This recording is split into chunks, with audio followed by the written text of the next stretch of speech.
Now, US President Donald Trump says that he ordered the deployment of 2 nuclear submarines in response to threat from former Russian President Medvedev, who had warned of a war between the United States and Russia after Trump's sanctions ultimatum. Oh, yeah, well, we had to do that. We just have to be careful.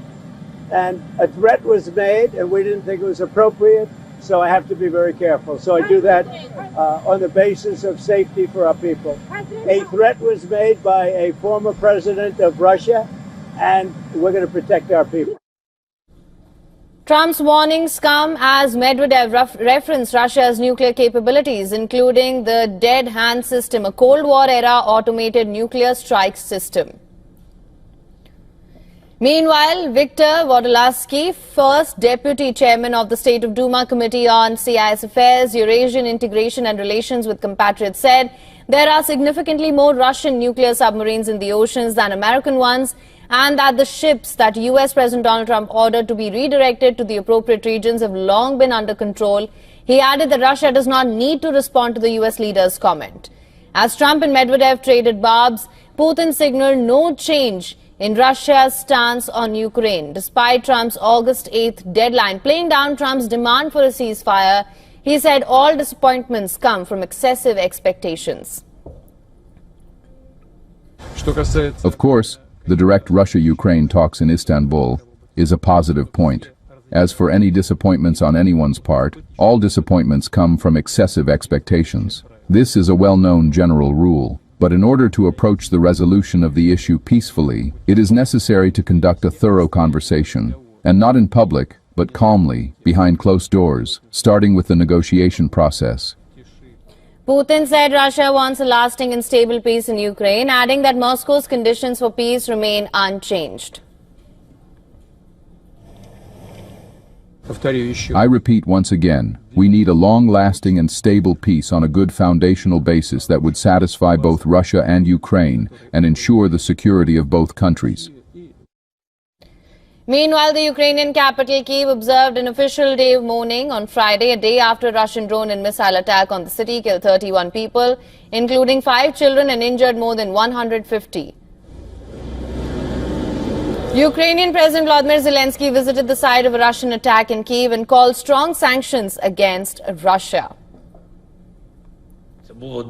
So it is very important that the prospect of new sanctions, strong sanctions, has now begun to put pressure on Russia, and not only against the aggressor state itself. All Russian finances, every scheme that fills the Russian budget, must be targeted by the world. Only this will convince Moscow to genuinely work for peace. Ukraine is grateful to the United States, grateful to Europe and all our other friends around the world who strive for peace. Ukraine is ready to work as swiftly as possible for the sake of peace. We all clearly understand what steps are needed. Now, for more on this, our correspondent Susan Tehrani has sent us this report. Listen to this. In a bold escalation, President Trump announced that he has ordered 2 U.S. nuclear-powered ballistic missile submarines to be deployed to regions near Russia.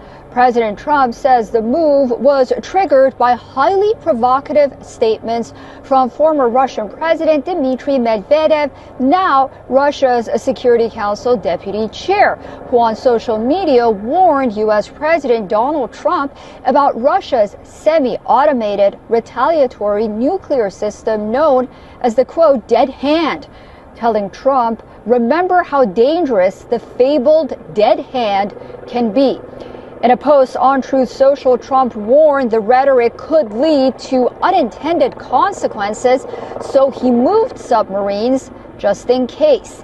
Meanwhile, Special Envoy Steve Witkoff will head to Russia as part of a broader push for a ceasefire in Ukraine by the president's August 8th deadline. Susan Tehrani reporting from New York for WION World is One. All right, for more on this, we're now being joined live by Lieutenant Colonel Daniel L. Davis. He's a military expert and host of the Daniel Davis Deep Dive on YouTube. Lieutenant Colonel Davis, thank you so much for joining me on World DNA. It's always a pleasure to have you with us. Always a pleasure to be here. Now, sir, let's begin with what's happening here. Donald Trump says he ordered the deployment of 2 nuclear submarines how real do you think is the specter of an all-out war between the United States and Russia? Do you think this is just Trump's usual tactic from his playbook, where he is really trying to test the limits of his adversaries or even allies and trying to dictate the terms, and Russia is not giving in here? I don't even think it's that far. I mean, this is frankly two gentlemen who are having a spat back and forth on social media. President Trump, Dmitry Medvedev. There's also been some back and forth between Senator Lindsey Graham and Dmitry Medvedev. So he's kind of trolling. Medvedev is kind of trolling these people. But look, I mean, if you're going to say there's going to be a deadline on the country of Russia, a nuclear power, and you're going to put sanctions on them if they don't do what you want them to do, I mean, you certainly can't expect them to do nothing or say nothing in response. And so far, Russia hasn't done anything other than to say, our conditions have not changed. They're not changing because of this deadline at the national level. The other thing that's important to understand is Dmitry Medvedev, he's not even the chairman of their National Security Council. He's the deputy chairman. He has no power to do anything. So for Trump to say he's responding to a threat, as I read it, there was no threat in there, because the dead hand issue, to understand, is only if Russia is attacked by nuclear weapons and then they have a retaliatory process. So even that was only going to be if the U.S. attacked them with nuclear weapons first. There was no attempt to say that Russia was going to attack the United States. That's important to understand. All right. Now, it's interesting that you said he's trolling the U.S. president, because, of course, we have heard these statements that the U.S. president makes, and it almost seems that Russia seems to be playing along at this point, because we have heard comments from Russia before this as well, saying that, you know, we are really used to working under sanctions. They seem very unfazed by the threats that have come from the U.S. President Donald Trump.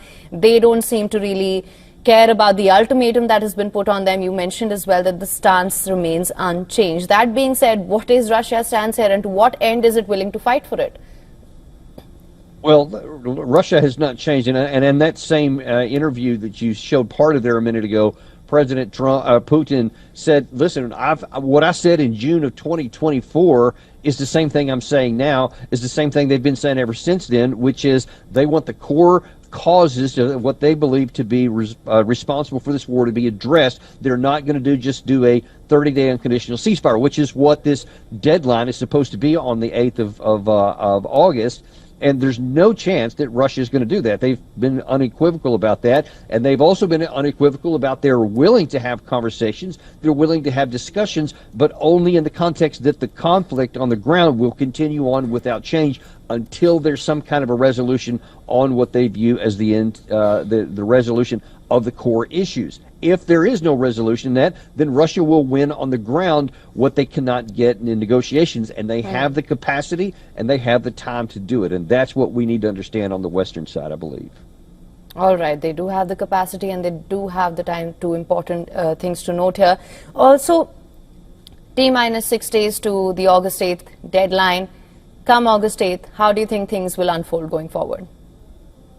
Listen, the Russians, I think they mean it when they say that they're not even paying attention to this. They know that if Trump makes good on his threat and brings more sanctions, Russia's like, we're used to that. We get it. We're not going to do anything different. I think we are in a big surprise if we think that we can put additional tariffs on India or on China or on Brazil, and that somehow that would cause them to flinch away from supporting Russia or buying their oil. I don't see any chance that that would happen. I think it would be worse for the West if we tried to put those sanctions on. I mean, we're already having a difficult enough time negotiating tariff deals with just regular economic deals. Now, you add that on top of it, that's a lot more trouble for the United States. And I honestly just don't think that Trump is going to go that far, or if he does, it'll be short-lived. But the bottom line, it will have no military impact on this war. Russia will continue with its movement.